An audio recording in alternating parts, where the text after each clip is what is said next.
इसी तरह fluoromethane, bromomethane, ठीक है। इसी तरह से कंपाउंड होता है जिसके अंदर CH एक होता है लेकिन Cl3 होता है, इसको हम क्लोरोफॉर्म कहते हैं। ये क्या होगा, इसमें 3 बार क्लोरीन है और 1 बार कार्बन है, तो ये कहलाएगा ट्राई, 3 है ना, क्लोरोमीथेन, ट्राइक्लोरोमीथेन, समझे। तो ट्राइक्लोरोमीथेन इसका नाम हो गया। इसी तरह से आयोडो फॉर्म होता है, तो CHI3, इसका नाम हो जाएगा ट्राई आयोडोमीथेन।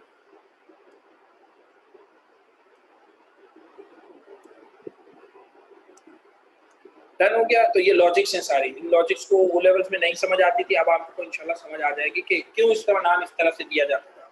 तो इसको अल्काइल हैलाइड ठीक से भी पढ़ सकते हैं और इसको हैलोजन अल्कीन से भी पढ़ सकते हैं, ठीक है। इसी तरह से फिर आपके पास कंपाउंड्स होते हैं अमाइन। अगर आपके पास अमाइंस है, अमाइंस का फंक्शनल ग्रुप नाइट्रोजन होता है, ठीक है। अमाइंस का फंक्शनल ग्रुप नाइट्रोजन, यानी कि CnH2n+1 और इसके साथ NH2 ग्रुप लग जाए तो ये अमाइंस होते हैं। अब ये बहुत खिचड़ी पक गई है, इसको अभी टेंशन लेने की जरूरत नहीं है, तो मैं बिल्कुल बेसिक बातें बता रहा हूँ, ठीक है। ये सारी बेसिक बातों में आपको जो चीज समझनी है वो ये समझना है कि हाइड्रोकार्बन कौन से हैं और नॉन हाइड्रोकार्बन कौन से हैं, ठीक है। फिर हमने एक और टर्म पढ़ी थी सैचुरेटेड और unsaturated. We know that saturated का मतलब वो होता है saturated and unsaturated. O level में सैचुरेटेड और अनसैचुरेटेड सिर्फ हाइड्रोकार्बन्स के लिए पढ़े जाते थे। इंडीड हम तब भी ये बात समझाते थे कि ये ऐसा नहीं होता।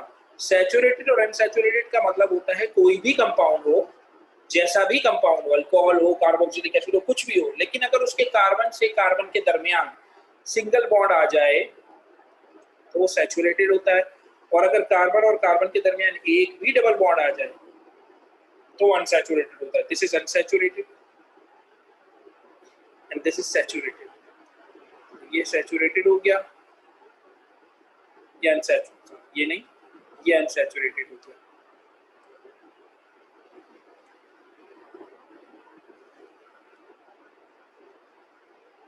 ठीक है जी। तो ये सैचुरेटेड या अनसैचुरेटेड। सैचुरेटेड का मतलब क्या होता है, आप एक डेफिनेशन तो लिखते हैं, which contain only carbon to carbon single bond, no carbon to carbon double bond. एक डेफिनेशन ये होती है अनसैचुरेटेड की कि carbon to carbon double bond, at least one carbon to carbon double bond. एक दूसरी डेफिनेशन एडवांस लेवल की ये होती है कि सैचुरेटेड का मतलब होता है all carbon valencies are satisfied with hydrogen. All valencies are satisfied with hydrogen. There is no place to add anything else. So this carbon is saturated. इसका मतलब हम कहते हैं ना कि मैं पढ़ के थक गया हूँ, अब मैं सैचुरेटेड हो गया। किसी काम को करके आप थक जाते हो, आप कहते हो अब मेरा सैचुरेशन पॉइंट आ गया। सैचुरेशन पॉइंट का मतलब क्या होता है कि अब मैं इसके अंदर और चीज ऐड नहीं कर सकता। सैचुरेटेड सॉल्यूशन में यही होता है ना कि आप सॉल्यूशन के अंदर इतना सॉल्यूट ऐड कर दो कि वो सॉल्वेंट जो होगा वो अब मजीद सॉल्ट को एब्जॉर्ब ना कर सके, सॉरी डिसॉल्व ना कर सके, तो वो सॉल्ट नीचे गिराना शुरू कर देगा। वो आपको बेस पे सॉल्ट पड़ा हुआ नजर आएगा, तो आप कहोगे कि ये सैचुरेटेड सॉल्यूशन हो गया, सही है। उसको हम कहते हैं सैचुरेटेड सॉल्यूशन। फिर इसका एक और सुपरलेटिव डिग्री होती है सुपर सैचुरेटेड सॉल्यूशन, तो वो एक अलग चीज है। तो अब सैचुरेटेड का मतलब आम इस्तेलाह में हम क्या लेते हैं कि जब आपके पास वो कैपेसिटी ना हो कि आप किसी चीज को एब्जॉर्ब कर सको, ठीक है। कोई बंदा आपको बहुत बातें सुना रहा है, आप बर्दाश्त कर रहे हो, लेकिन एक वक्त पे आके आपके पास सैचुरेशन पॉइंट आ जाएगा, आप बोलोगे बस अब बहुत हो गया। अब अगर कुछ बोला है तो फिर मैं भी कुछ बोलूंगा, तो उसको हम कहते हैं सैचुरेटेड पॉइंट।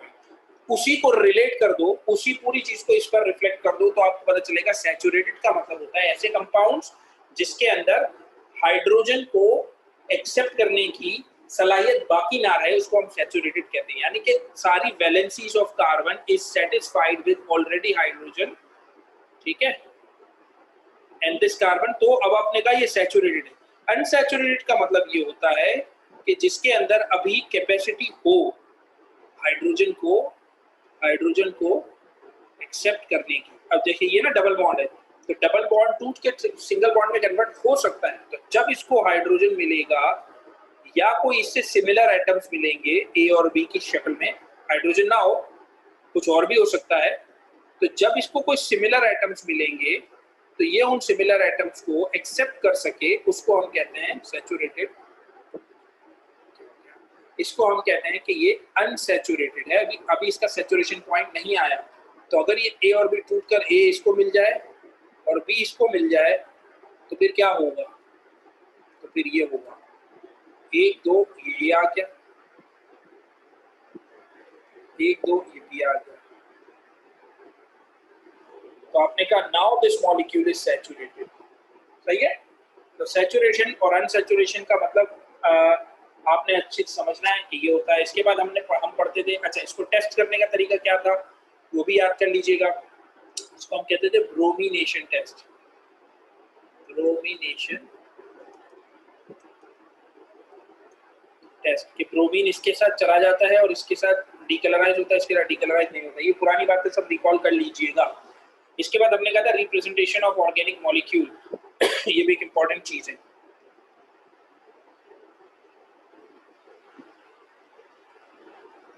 रिप्रेजेंटेशन क्या होती है आपको पता है, EMS/DS, ठीक है। एक होता है जनरल और एक GB होता है।